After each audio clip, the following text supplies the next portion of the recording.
माँ दुर्गा के परम भक्त का एक और कहानी आप सबों के साथ बात करती हूँ। माँ के एक परम भक्त थे, एक पंडित जी। वो बहुत ज़्यादा ज्ञानी नहीं थे, उनको ज़्यादा कुछ आता नहीं था, मगर फिर भी वो माँ के बहुत भक्त थे। जितना भी आता था माँ को हर वक्त अपने दिल से पुकारते रहते थे। माँ उससे उनसे काफ़ी प्रसन्न रहती थी, क्योंकि वो दिल से पुकारते रहते थे। एक बार कहीं पर पूजा हो रहा था, वहाँ एक विद्वान आए तो जब पंडित जी से पूजा करने के लिए कहा गया तो पूजा में पंडित जी, देखिए, दो तरह का मंत्र होता है। एक माँ दुर्गा का मंत्र होता है, ओम नमः तस्यै नमः तस्यै नमः तस्यै नमो नमः। माँ दुर्गा का मंत्र में ये चीज़ होता है। और एक तर्पण का मंत्र होता है, उसको कहा जाता है तस्मै सुधा तस्मै सुधा तस्मै सुधा। इससे तो जब ये पंडित जी को पूजा पे बैठाया गया और साथ में वो पंडित जी, विद्वान पंडित जी भी थे, तो जब ये पंडित जी पूजा करने लगे तो ये तस्मै सुधा करके पूजा करने लगे माँ दुर्गा का। वो पंडित जी एकदम गुस्सा गए और बमक गए कि ये आप क्या करवा रहे हैं। माँ दुर्गा का पूजा है और आप ये तो पितृ को तर्पण करवा रहे हैं। तर्पण करने वाले मंत्र तस्मै सुधा कर रहे हैं। ओम नमः तस्यै माँ दुर्गा का है, अब आप तस्मै सुधा कर रहे हैं। पंडित जी भरे सभा में बहुत अपमानित हुए, उनको बहुत खराब लगा। और उनको ये खराब नहीं लगा कि पंडित जी उनका अपमान किए, उनको खराब लगा कि हम माँ दुर्गा का इतना दिन से गलत मंत्र से पूजा कर रहे थे। मेरी माँ कितना दुखी होगी, कितना माँ मेरी दुखी होगी, क्योंकि माँ को हम गलत नाम से पुकार रहे थे। पंडित जी बहुत रोए, बहुत व्याकुल हुए।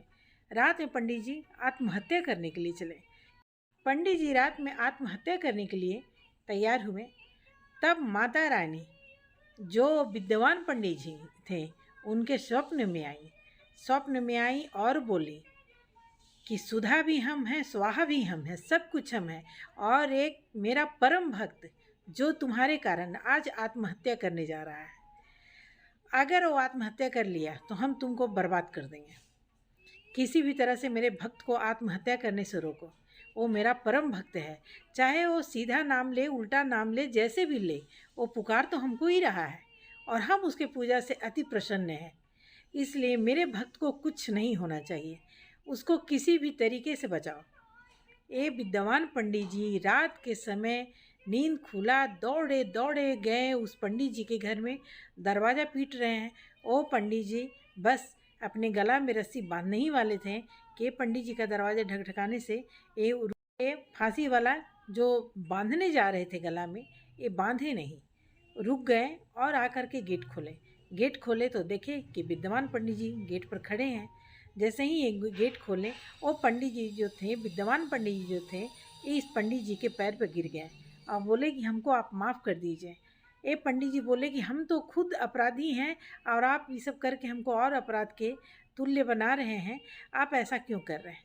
तब वो बताएं कि आप माँ के परम भक्त हैं और आपके कारण माँ आके स्वप्न में हमको बोली है कि मेरे भक्त को कुछ नहीं होना चाहिए।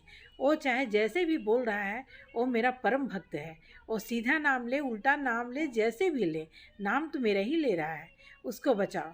तो अब आप हमको क्षमा कीजिए, आपके जैसा विद्वान यहाँ कोई नहीं है। तो माँ का यही लीला होता है, माँ को कुछ भी नहीं चाहिए, सीधा पुकारिए, उल्टा पुकारिए, बस माँ को माँ बोलिए।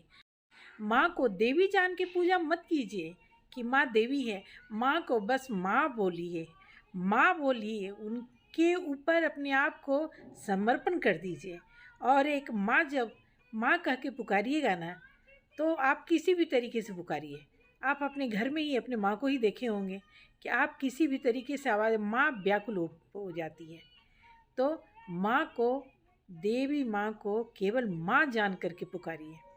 जब देवी माँ सोच करके आप कीजिएगा ना, आप उनका आराधना नहीं कर सकते हैं, उनका आराधना करना असंभव है। और बहुत आपको परीक्षा लेंगी और देखेंगी कि कैसा भक्त है। मगर जब अपने आप को समर्पित कर दीजिएगा ना, उनका संतान बन के उनको जब पुकारिएगा ना, आप देखिए कि कैसे माँ आंचल फैलाए आपके पास आती है और आपको अपने में समेट लेगी। तो माँ है